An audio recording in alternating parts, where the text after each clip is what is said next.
empathize with that too. Mm-hmm. So something else that I wanted to talk about too was, I don't know if you guys know, but Elon Musk. Let's talk about that. So Elon Musk just bought Twitter, guys. And I don't know whether to be happy or neutral or sad, or I don't really care, honestly. But should we? Like, should we care? Should we care that a billionaire just bought a social media platform and he's the sole owner of it? I mean, I guess it depends. I feel like I can't care too much because who the fuck am I to police someone else's money? Right. On the other hand, I feel like we all kind of gotta care, especially because you were telling me before you saw a clip. I saw a clip, yeah. So that's the and video. That made me think maybe I should care. Right. So the clip was a bit from The Daily Show, right? With Trevor Noah. Love him. He's really good. And basically, I'm going to play it for you guys right now so you guys can see it. And we're going to see it. We're going to react to it. I haven't seen it yet. I just heard about it so far. So here's the thing. Look, whether you are for Elon Musk or against him, you've got to admit, it is pretty crazy that one man is now in control of all of that. Because before this, Jack Dorsey didn't own Twitter. A lot of people think he did. No, he had 2% of the shares. And even as CEO, he still had to answer to the board. And the board still had to answer to the shareholders. And Twitter itself still had to answer to the SEC. But now as a private company, it's just Elon Musk. Yeah, everything that happens on Twitter from now on is up to him. And also whatever strain his weed guy gives him that day. I'm just saying, if he gets the wrong sativa, there could be a race war, people. Prepare yourselves. Like, this is the thing. Whether it's a billionaire you like or a billionaire you hate, as a society, I think we should spend more time interrogating how easy it is for billionaires to shape our world in their favor. Just think about it. You like it now, you don't like it now, but should they be able to do it?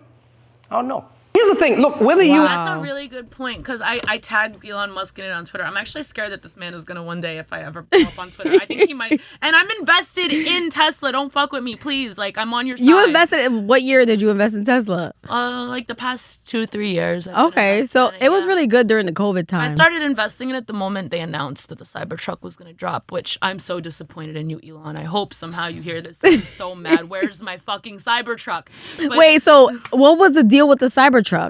It didn't meet street regulations because I think the problem with them releasing it is not that they can merely add side mirrors and make it street legal. They built it with a very wide body, so I think they built it under the impression that they would be able to kind of sabotage what we know of society in terms of like these street codes, because a lot of them are outdated. And he thought, like, I'm going to give you this bigger, better truck, fuck side mirrors, you don't need them, this should be completely street legal. And the government said, fuck you, it's not street legal because you need There's going to be the blind spots. Well, the blind spots, he was using digital coverage for them, which is very advanced, but the government said, we don't trust that, fuck you.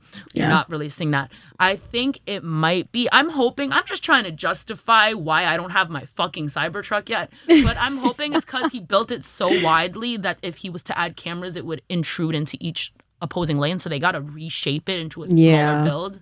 The road is literally not capable to hold that type of thing. If it's that wide and you without if it's that wide without the side mirrors, I think with the side mirrors installed right now, it would be too big and it would encroach in each lane. So I think they have to modify the entire build now to make it street legal.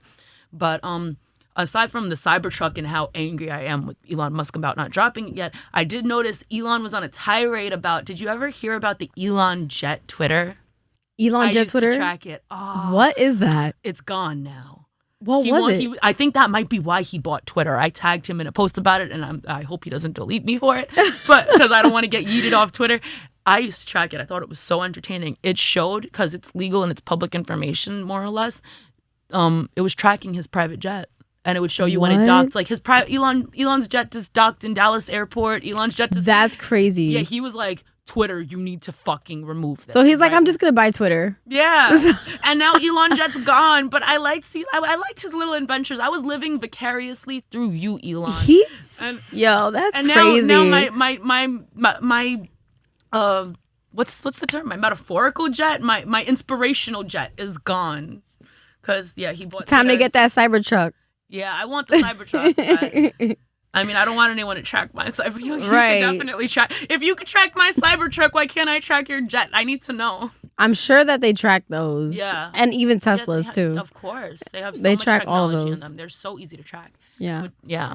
But in terms of him owning a whole social media platform, I think considering he has publicly announced more so lately that he's so right-wing, I think it could have a huge impact on society. And it could become a right-wing social media platform, which, depending on where you stand politically, may or may not be a good thing, you may not give a fuck. Right. It might be significant. I wish he was more neutral in his political views, because then I think it could benefit society that you have someone that's just fair and neutral and wants people to get away with saying He whatever the obviously fuck they has want. his own But he ideas. has his own agenda, yeah. And He has his own agenda, and that could be scary. That's why I agree with Trevor Noah, because he can literally shift things so that it can go in his way just because he has money. So now it's like, now it begs the question to like society, and it's like, now because you have money, you get to do whatever you want.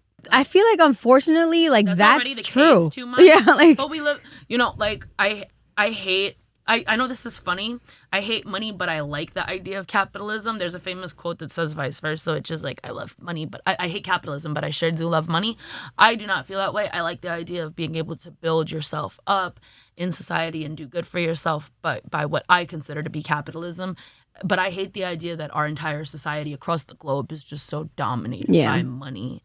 And you can take money with your capitalist views and just dominate, not give a fuck about anybody else. Money right now is literally not backed by anything. It's just a piece of paper. They're just printing it and printing it and printing it. And everyone goes crazy for it.